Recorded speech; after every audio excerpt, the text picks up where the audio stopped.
Patay ang isang lalaki matapos saksakin ng sinitang motorista dito sa Silacerda Street, Kalibo, Aklan kaninang madaling araw. Binawian ng buhay ang biktimang si Luther Sausa matapos saksakin ng sospek na si Richard Ortez. Baga-alauna raw ng madaling araw habang nag-iinuman sa lugar na ito ang biktima. Kasama ang dalawa pang kaibigan ay dumaan raw ang sospek sakay ng maingay nitong motorsiklo. Udot at saka si Luther Sausa, itong biktima na matay, ay nag-inuman sila doon, dalawa lang. Mataway naman yung pag-inuman nila. Tapos ay dumating yung suspect nito nga nakabuno kay Luther Sausa, maingay yung motor. Napadaan sa lugar? Oo, napadaan. Huminto dyan sa unahan. Pinagsabihan raw ni Luther ang suspect dahil nakakaistorbo ito sa mga natutulog na mga kapitbahay. Sabihan lang siya nga wag patayin ng motor kasi hindi naman parang na-revolusyon gyapon nga nakapundo man ang motor. Tumigil talaga dyan sa inyo bada? Oo, dyan sa unahan. Tapos siging revolusyon ng motor, siging paarangkada ng makina kahit nakahinto. So maingay talaga. Maingay talaga. Sino ang nagsabi na patayin yung motor? Si Luther Sausa kasi maraming yung mga biktima, bulante. yung biktima. Mga bulante ba yung umaga pa nagigising tapos magtinda, siyempre makaistorbo nga. Mabulangan sila. Sa Purokdos na nadaan, ginsita na siya. Humingi naman raw ng pasensya ang suspect na si Richard bago nilisan ang lugar. Hindi, okay na naman. Nagpasalamat. Paano pa ganun siya? Hingi pa ng pasensya doon. Nag-inuman sa nag-inom. Dahil Luther Sausa ay nagpangayon mo pasensya. Pagpangayon at pasensya, hindi, umalis naman eh. Umalis naman. Wala naman problema yun. Nakapahingi pa siya ng pasensya. Pagkalipas raw ng ilang minuto ay bumalik ang suspect na si Richard at may kasama na ito na kinilalang si Jodel de la Cruz. Agad raw bumaba ng motorsiklo ang suspect at sinaksak ang biktima. Ngayon, pagbalik niya, may dala na siya ng driver. At yung driver naman, si Biribulos yun. Binalikan talaga kayo, binalikan. Okay. Ngayon, itong suspect ko nga kita mo talaga yung parang abi ko, barelo, kita ko talaga, kutsilyong mahaba, parang siyaw duko. Siyempre, natakot din kami. Ako mismo, kaya nakasugat-sugat ako dito, mga paa ko, Siyempre, din ako, nakandusay, tapos si Lotte doon sa kabila, nakandusay din. Medyo, kasi yung pagtakbo namin, hindi pa pa-atras ba? Medyo medyo mag-atras kami ng konti para mapalayo sa kanila. Ngayon, ang natabo, paglusay ni Luther doon, kasi nadapa si Luther, tinagsakan na lagi ng kutsilyo, sinaksak na agad. Sunod-sunod na yung pagsaksak. Matapos ang pananaksak ay tumakbo ang biktima hanggang doon sa looban, hanggang sa mawalan ng hininga, mga 100 meters or sobra pa ang distansya mula dito sa pinagsaksakan. Ayon dito sa salaysay ng mga nakasaksi mula dito sa lugar na pinangyarihan ng pananaksak, dito papasok sa loob, mga sobra pa 100 meters ang nilakad nitong biktima. Tingnan natin hanggang doon pa sa unahan. Yan. At dyan ba sa may unahan mayroon pang bakas ng mga dugo na nakita tayo. Ito po yung unang bahay na hiningian niya sana ng tulong nitong biktima. Mga nasa 30 meters or hanggang 50 meters ang pagitan mula doon sa pinangyarihan ng insidente. May bakas pa nga ng dugo itong pintuan at nakapasok talaga raw dito ang biktima, pero nung pagpasok niya walang tao po doon sa loob ng bahay, kaya muli itong lumabas. Ayon sa may-ari ng bahay na ito, nagulat raw siya kagabi dahil sa kanyang pag-uwi ay may nakita siyang mga tilamsik ng dugo sa daan, at nang ilawan niya ito, sinundan niya raw kung saan papunta yung dugo at nakita niya na patungo ito doon sa kanyang bahay kung saan sira na nga raw o natanggal na yung kanilang pintuan. Tinuto ko ra ako nga hayagit akong cellphone tinuloy-tinuloy ko dugo. Pag-abot ko di kara sa bagay, guba ang pertahan. Pinugbahan ako, agakalat ang dugo yaw. Pertahan anyong bagay ra? Akon, Imo bagay? ay ako ginabi nga amigo ron, nagtapos ko pagay siguro kakot buli kung wa ako iya. Oo, piling kadi. Tapos pag-abot ko di kara, agakalat dugo. Binuksan ko siya basig timaw. Waga kaya og binuksan ko mandaya wa man limaw. Inubra ko dala ko muwa man ako ay sumunod akong kampo sa sumbilong ato nga karon sa gakal dugo sinundan gasto gid ka to. Kabot ka to sa anti sa katot imong hamyang. Mula dyan sa labas sa tumakbo ang biktima patungo dito sa isang bahay. Nakapasok pa raw dito sa bahay na ito.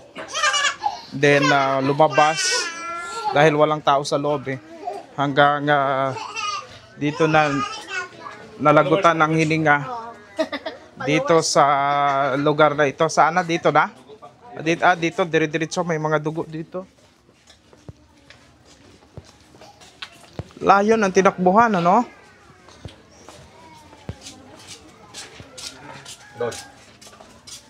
Diyan na bumalagta sa may motor banda. Sa grills baba ng grills. So mga sobra mga 500 meters siguro tinakbuhan, no? Wala man. 200 Mga di karon nga mga 100 200 meters siguro. Kato. Sa grills nga yan. Tatubang motor ng bilog. Ay dito. Si Luther talaga ang target. Tapos ay siyempre ako tumakbo naman ako, maghanap din si kahit mga kahoy-kahoy lang punta o na para ano. Ang nakalimutan ko lang is kasi hindi lang ito sigaw nga, bila ka hingi ka ng tulong. Alas 12, alauna mahigit. Tapos iniwan na ninyo si Luther, kayo tumakbo na kayo. Tumakbo ako, nagbalik man ako agad. Pag balik ko, wala na dyan si Luther, pati yung motor. Madasigang takbo papunta ng Procdos ulit. Oho.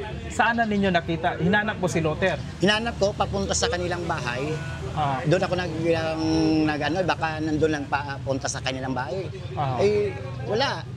Nandito pala yan sa kabila, nga kanto. Sa kabilang kanto, doon siya tumakbo. Malayo naman sa mga pamilya niya. Siyempre, sobra 100 meters pa yung natakbuhan. Hindi ko maisipan nga doon sa talaga magtakbo. Oo. So, sino nakakita sa kanya doon? Yung yata, yung nagtitinda ng mga sibuyas, si Boy. Anong oras na nakita?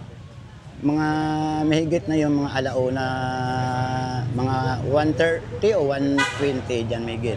So, halos 30 minutes pa. Mga 20 minutes no dyan. 20 minutes bago nakita. Kasi nag-ikot, hindi ko rin nakita. Tapos ay, pagbalik ko naman, wala hindi ko man masayran nga, kasi doon sa sinaksakan sa doon, ay kunti laman ang dugo. Maliit lang ang dugo. Parang hindi mo malaman na talagang saksak dami. Fatal talaga. 8 daw ang saksak. Yung pala doon sa inupuan niya, doon talaga ang mga lumabas na bigla ang dugo. Sino na ang tumawag ng pulis, kayo na? Yung amigo namon nga sa bilog nga kay bahan namon ito kay inahin tawagan ko bako tinawag si Luther sa usab binuno. Tumawag na kayo. Dahil nakatawag pulis agyang Opo. Ay siyempre ako hindi na masakit ang siki. Opo, itong si Richard, kilala naman ninyo ito, hindi? Hindi ko kilala yan, sir. Medyo itsurahan ko lang sa mga mukha-mukha ba nga medyo palagi naman sa yan nata sa reser na dati siguro. Si Luther, hindi sila magkakilala? Hindi rin, hindi sila magkilala ni Luther. Pero iba yan, kilala niya, malapit lang dyan sa amin, mga kilala niya, mga katiyuan niya. Opo. May kilala siya talaga. Nag-meet lang pa sa gani kilala nga kung sino mga kilala niya. Sa mabilis na aksyon ng kapulisan, agad na natukoy ang mga suspect. Si Richard ay naaresto sa Makato, Aklan. Napag-alaman din ng PV News Online, nakakalaya lamang ni Richard sa pagkakakulong nitong Biyernes. Sa pahayag ni Richard sa mga media, itinatanggi nito na maingay ang kanyang motorsiklo. Hindi rin daw siya sinita ng biktima dahil sa maingay na motor. Wa man sa nagsita ka kon. Kunigin haboy talaga. Nag-agi man ako tapos inabuy na ako buti man lang. Basta wa ko sabi kung sino nakaboy kanday nasa katambay. Isa nimong iko, patrol ka. Oo. Ay, si may gaop na matang. Oh, ay red horse. Kay si Lieutenant Sir, congratulations na. Bilitan na mga sir itong suspect sir sa stabing kagabi. Kanina. Yes sir, yes sir. Ito po yung inano natin sa follow-up nga natin. At of course yung sa main information na nakuha natin, kaya nalocate po natin agad-agad itong mga suspect. Nakatulong sir yung CCTV doon kanina. Yes, correct po. Kasi isa yun sa magpapatunay kung ano po yung talagang nangyari kaninang madaling araw ng time na nangyari. Yes. Mabilis ng kilos ng ating grupo sir, nag-PNP. Yes po, yung sabi nga po yun yung parating mandato sa atin na talagang lutasin agad as much possible kung kakayanin. Of course sabi ko nga po ito, sa tulong po ito ng community. Yes. Sila po ang nagbigay ng information sa amin kung bakit natuntun natin ito dahil kung wala po sa kanila hindi namin matutuntun din po itong Nag-dragnet pa kayo sir kanina? Yes po, nakapag-dragnet tayo kanina. However, kasi that time nangyari kasi yung incident, it's I think ilang minuto na yung nangyari. So upon establish ng dragnet natin kanina, kumbaga wala na din yun.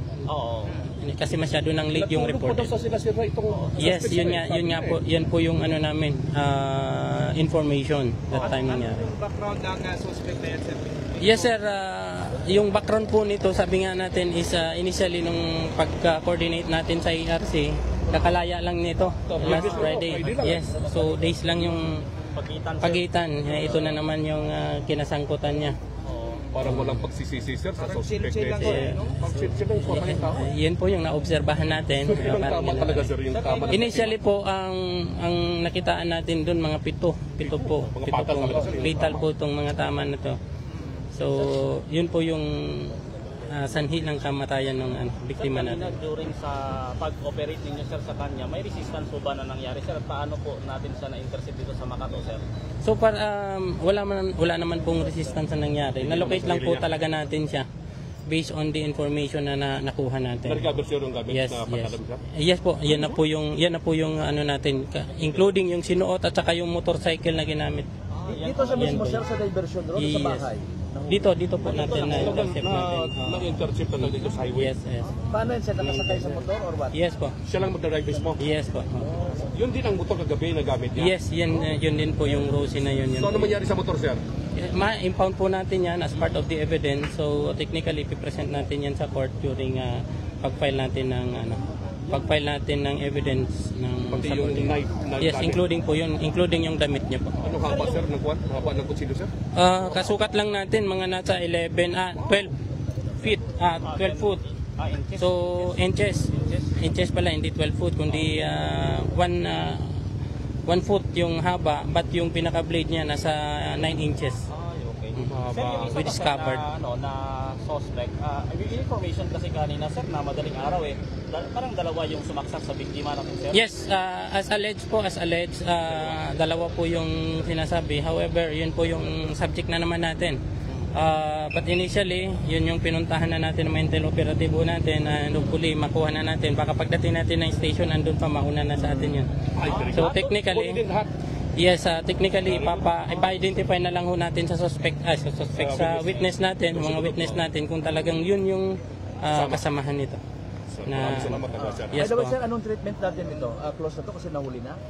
Initially, hanggat hindi pa natin ipafile yung kaso, hindi pa po close. Possible case. Tapos na yung Possible case sir. yung duration ng manhunt niya. Yes po, considering na identify na-identify na natin yung mga persons involved dito and capture na din natin, arrested na natin yung isa. Yung isa, yun na din po yung ano natin na makuha na din yun. Then technically may pa-file natin. Once may file natin yung case, we consider that as possible case po. It's either murder. Papasok po yun doon considering na pumahay. Reglementary period naman po sir. Yes, 36 hours naman. So after the incident, parang 8 hours lang yata sir, huli agad. Yes po, yun yung ano natin para maano na. Si Budot. Sir, salamat sir. Thank you po. Thank you so much. Si Budot ang inuman sa biktima. Si Sir Jeric Barca. Sa mabilis na aksyon ng mga kapulisan ay agad ring naaresto ang isa pa sa mga suspect na si Judel de la Cruz.